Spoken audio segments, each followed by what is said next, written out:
Have you ever noticed that we don't actually remember our lives in time or years? We remember them in moments.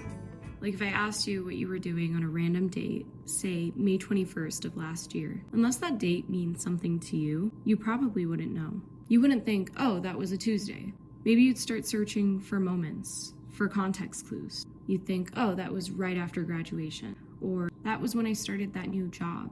Because we don't organize our memories by dates. We organize them by milestones, by people, by seasons of life, and by the version of ourselves that we are becoming. And maybe that's why I've always loved the phrase, for the plot. Have you ever heard that phrase? I use it, probably more than I should, but not in the way that most people do. Most people use it as a reason to do something spontaneous. Maybe they'll book a last-minute trip, or they'll make a decision that they know is slightly questionable. And they'll say, well, it's for the plot. But I use it a little differently. I use it as a way to cope with life's plot twists. Because whenever life completely changes my plans, whenever something happens that I never would have chosen for myself, I'll just think, well, I guess it's for the plot. And lately the topic of plot twists has been on my mind a lot because, well, I've experienced quite a few in the past season of my life. But what is life without plot twists anyways? And over the past few months, life has reminded me that no matter how carefully you plan your next chapter, you're never actually the one writing every page. Hi everyone, and welcome back to Nadine's Corner. I genuinely cannot believe that we are already on episode 4. I know I say this every episode, but every single episode, this community gets a little bigger, and it just means so much to me. According to our analytics, we have a ton of new friends on here since our last episode, and whether you've been here since the very first episode or this is your first time listening, even if you're a silent follower, thank you. I am so happy that you're here. And to everyone who reached out after my last episode with your kind messages and condolences, thank you so much. I read every single message, and I am so incredibly grateful for this little community that we're building here, which honestly doesn't feel so little anymore. To be honest with you, this episode has been sitting in my notes app for weeks, and a lot of these ideas came to me while I was visiting my family in Egypt this past month. I'd be sitting in the balcony or riding in the car, talking with my family, or even looking out the window, and every few hours another thought would pop into my head. Then I'd immediately pull out my phone and write it down before I forgot it. And by the end of the trip, my notes app looked slightly concerning. There were random neuroscience facts that I wanted to include, and some half-written sentences and ideas, quotes from books or movies, and questions with absolutely no context. I mean, one note literally just said books with a bunch of question marks, and another said ACL brain changes. And if someone had opened my phone, they probably would have assumed I was planning a very strange research project or trying to solve some kind of conspiracy. And honestly, they wouldn't be too far off because none of these ideas seemed connected at first, until I realized that they were all trying to answer the same question. But before we get there, I want to tell you about a place that is very special to me. And that place is my grandpa's balcony in Cairo, Egypt. But first, I'll give you some context. For those of you who don't know, I'm Egyptian American, and I've been incredibly fortunate and privileged to be able to visit Egypt for almost every year of my childhood since I think I was like 5 months old the first time that we visited. And when I was younger, I felt like I belonged to two completely separate worlds that did not touch. There was my life here in the US, where I had school and friends and everything that was part of my day-to-day routine. But then there was my life in Egypt, where I would visit the same things every year, the same family, the same streets, the same language, and the same apartment. And yet every time I stepped onto a plane, it felt like I was entering this portal that took me to the other world. When I would enter the other world, it felt like I was stepping into a completely different version of my life. And back then, it felt like these two worlds never touched. There were a few phone calls every now and then, but my cousins and I didn't have social media like we do now. So we would wait an entire year to share updates on everything that had happened since the last summer.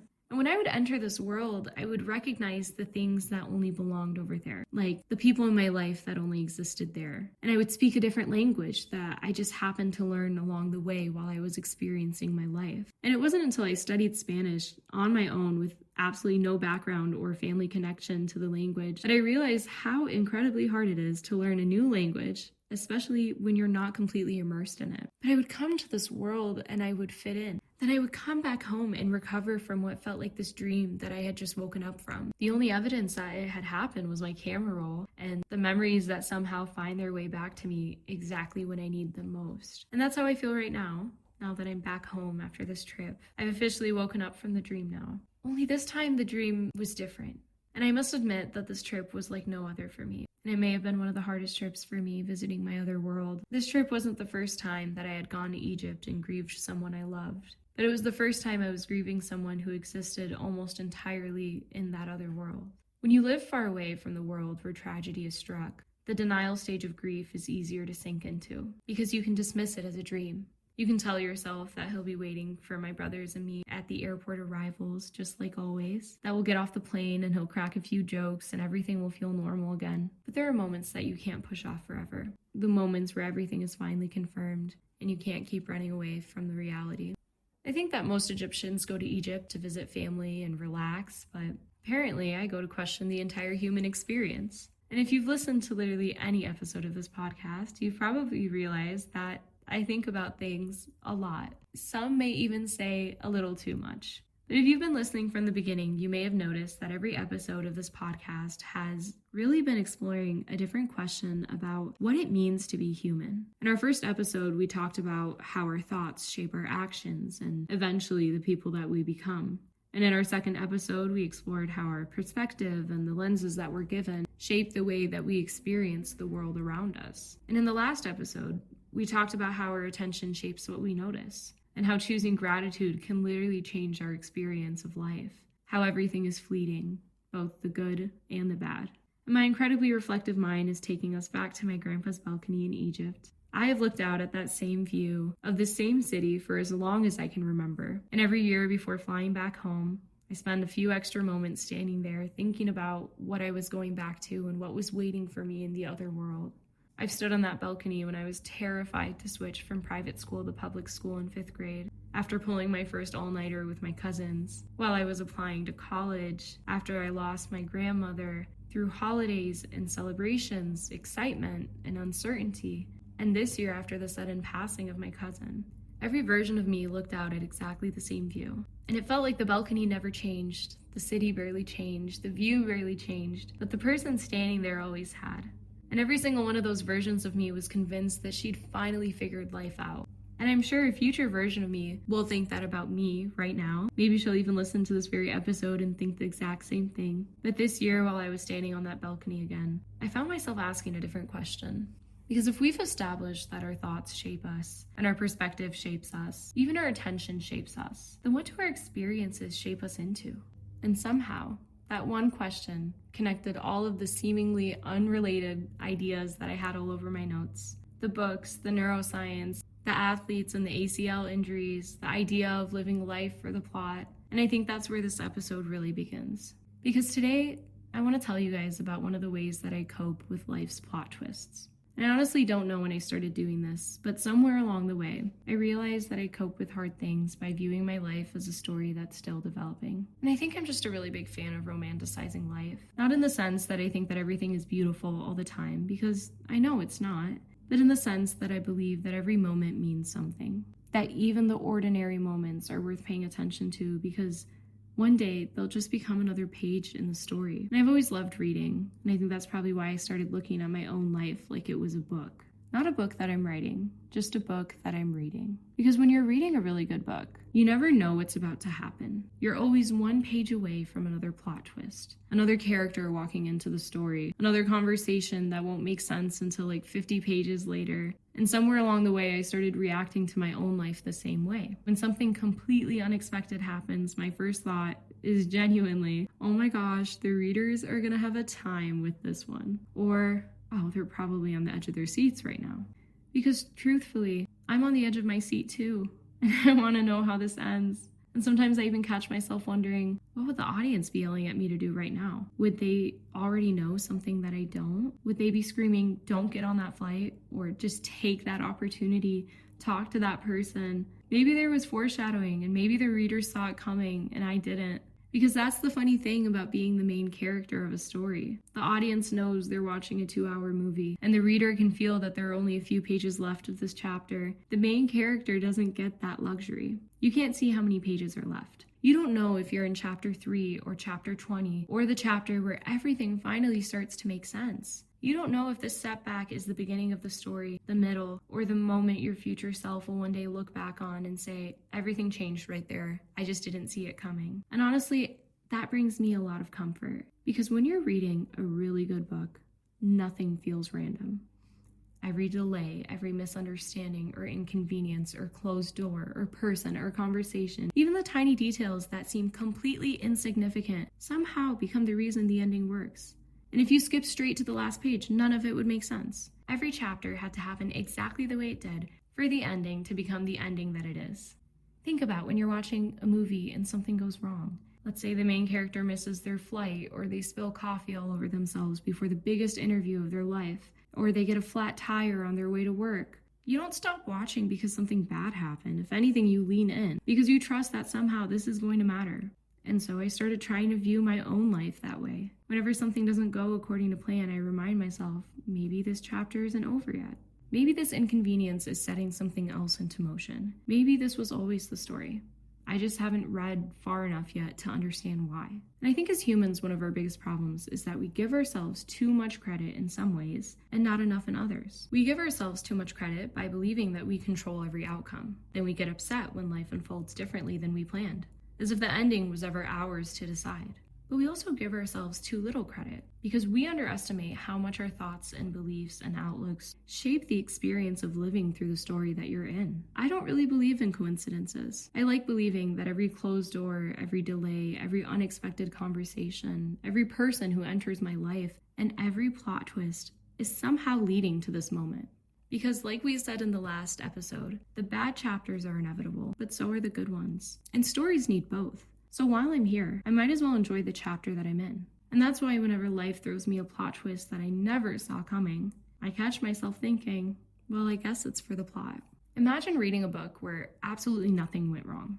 The main character gets everything she wants immediately. Every plan works, every relationship is perfect, every dream comes true exactly the way she imagined. That would be a pretty boring book. And the interesting part is never when everything goes according to plan. It's what happens when it doesn't. And honestly, some of the funniest stories that my brothers and I retell are the ones that were absolutely terrible to live through. My brothers and I have countless stories that somehow become everyone's favorite during our Remember When nights. And every single one starts with something going completely wrong. I mean, one of them starts with a delayed plane and a tornado warning and ends with us genuinely believing we weren't going to make it home. But that's a story for another time. And I can promise you, we were not laughing when any of it was actually happening. But somehow, time turned the stress into a story. And I've also realized something else. The dreams that I've had throughout my life have changed just as much as I have. Looking back, I'm actually really grateful that so many of my old dreams didn't come true. Because those dreams were built by older versions of me. The version of me sitting on my grandpa's balcony in high school wanted different things than the version of me standing there last week. Sometimes we have to outgrow our dreams before we're ready for the ones that were actually meant for us.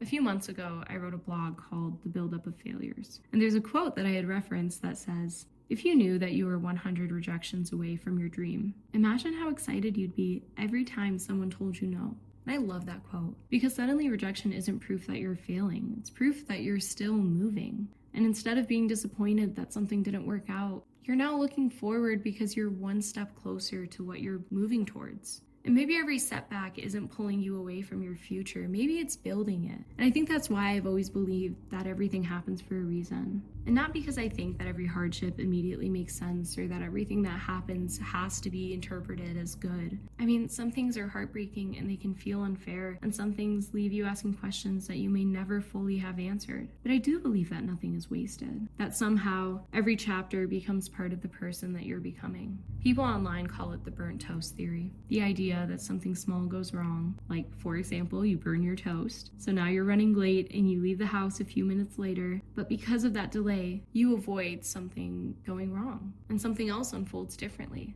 And whether or not that's literally true is not really the point that I'm getting at here. But I think the point is that believing your life has meaning changes the way that you experience it. And I realized I do this with almost everything. I was sitting in the car on the way home, hours before I was leaving for the airport to go to Egypt, drinking an iced coffee when I caught myself thinking, every part of this coffee somehow found its way to me. It was meant for me. The coffee bean, the milk, even the water and the ice cubes that were frozen. And I think the same thing when someone gives me flowers. I admire the flowers for their beauty, but I also think about the fact that someone planted those months ago without ever knowing that they'd eventually make their way into my hands and eventually in a vase in my home. And maybe that's why I don't really believe in coincidences, because I think there's beauty in believing that your life isn't random, that every person you meet, every opportunity and closed door and delay and plot twist is somehow part of the same story. And maybe that's the hardest part about reading your own life. You don't get to skip ahead. You don't know how this chapter ends. You just have to trust that someday when you finally reach the last page, everything that felt confusing will make sense. Now, if you've listened to more than one episode of this podcast, you knew that neuroscience was going to make an appearance eventually. It was only a matter of time.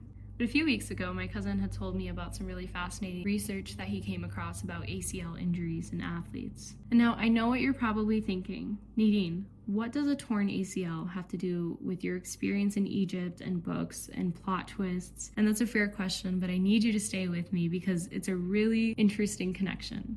Trust me. But researchers from the University of Michigan and Oxford and several other institutions recently published this really cool research showing that an ACL tear is more than just a knee injury. And of course, I'll link all these studies below because it is really fascinating. Most people think that an ACL injury is simple. You tear a ligament, you repair the ligament, you recover, except that might not be the whole story. Your ACL contains these tiny sensory receptors that are constantly sending information to your brain about where your leg is and how it moves through space. So when you tear your ACL, your brain suddenly loses part of the information that it's relied on for years. And so your brain does what it does best. It adapts. And researchers have found that after an ACL injury, the brain actually reorganizes itself. And so recovery now isn't just about healing your knee. It's about teaching your brain an entirely new way to move through the world. And when I learned that, I couldn't stop thinking about it because suddenly, this wasn't just about athletes and ACL injuries. This can be applied to all of us. Because maybe every experience does something similar. Maybe every conversation and friendship and disappointment and loss and success is reshaping the way that we move through the world. Maybe our experiences don't just give us memories. Maybe they give us new organization in our brain. And not literally in the way an ACL injury does, but everything you go through changes the way that we think, the way we trust, the way we love, the way we respond, and the way we see the world. And as I started seeing life through this lens, I realized something else. Every story has characters who enter and leave at exactly the right time. The cast of your story changes in ways that you probably don't predict. And I think one of the biggest plot twists in life is realizing that people don't always play the roles that you imagined that they would. Sometimes the people you never expected become exactly who you need.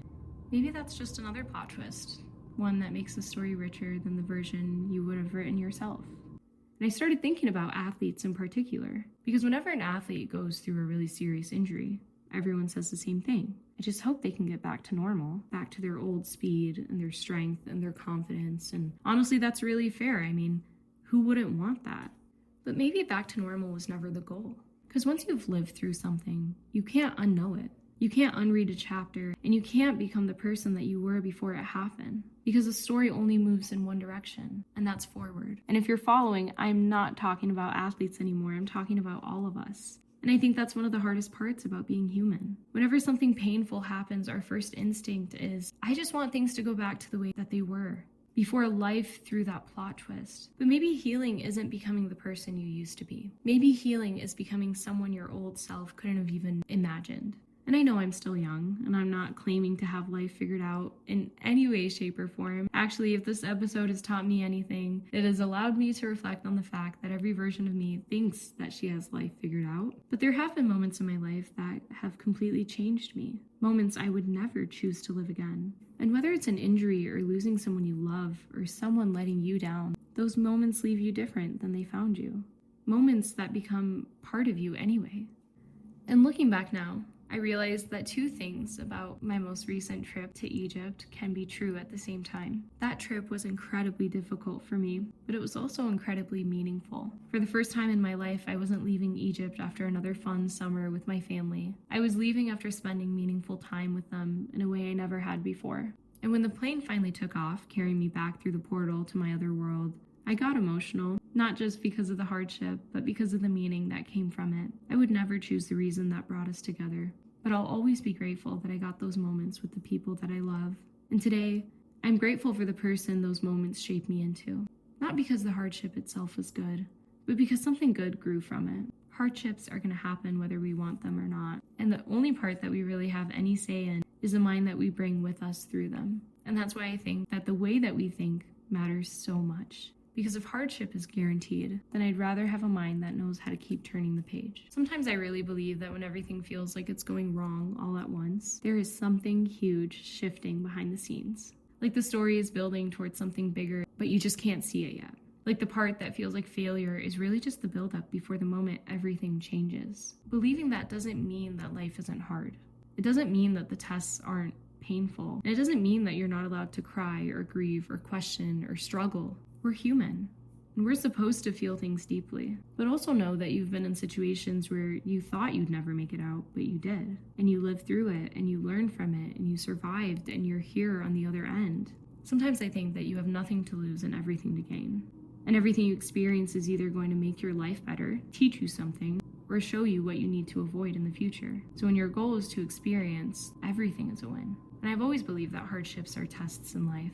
But for a long time, I felt guilty whenever those tests felt difficult. I thought that if I believed enough, they shouldn't feel so heavy. But I've also realized something. Acknowledging that something is hard doesn't mean that you're failing the test. It just means exactly that. It's a hard test. And there's this quote that I come across often that after some research, I found that it's from a movie called Evan Almighty that is really powerful. Morgan Freeman's character has a quote where he talks about how if someone prays for patience, they're not just granted patience, they're given opportunities to build patience. And if someone prays for courage, they're not just suddenly courageous, they are given opportunities to build that courage within them and become courageous people. And I think this quote is so powerful because it puts into perspective that maybe courage isn't something we're given. Maybe it's something our experiences write into us. And that maybe patience isn't something we wake up with one day. Maybe it's something we practice. And maybe that's why every chapter matters. Even the chapters that we wish had never been written. Sometimes I wish I could meet the version of myself who's already lived through this chapter. Not because I want spoilers. I think that would ruin the story, actually. But sometimes I think that what stresses us out is that we just want reassurance that everything worked out. And if we got that reassurance, everything would feel a little lighter. My older brother has a saying that he's always telling me, and I have found that it's actually very true, and it's that hindsight is 20/20. There are blessings I have today that a past version of me prayed for, and there are dreams I've outgrown. There are disappointments that I'm grateful happened, and there are chapters that I would have ripped out of my story that ended up shaping the person reading this page today. And before we wrap up, I'd love to hear from you. What's one thing that didn't go according to plan that you're grateful for now? Whatever it is, tell me what took its place. Because I have a feeling that there are a lot of stories out there that only make sense in hindsight. And if you'd like to read more about this idea, I'll also link my blog, The Buildup of Failures, below. Thank you so much for spending time with me, and thank you for letting me share another page of my story with you. And until next time, keep turning the page.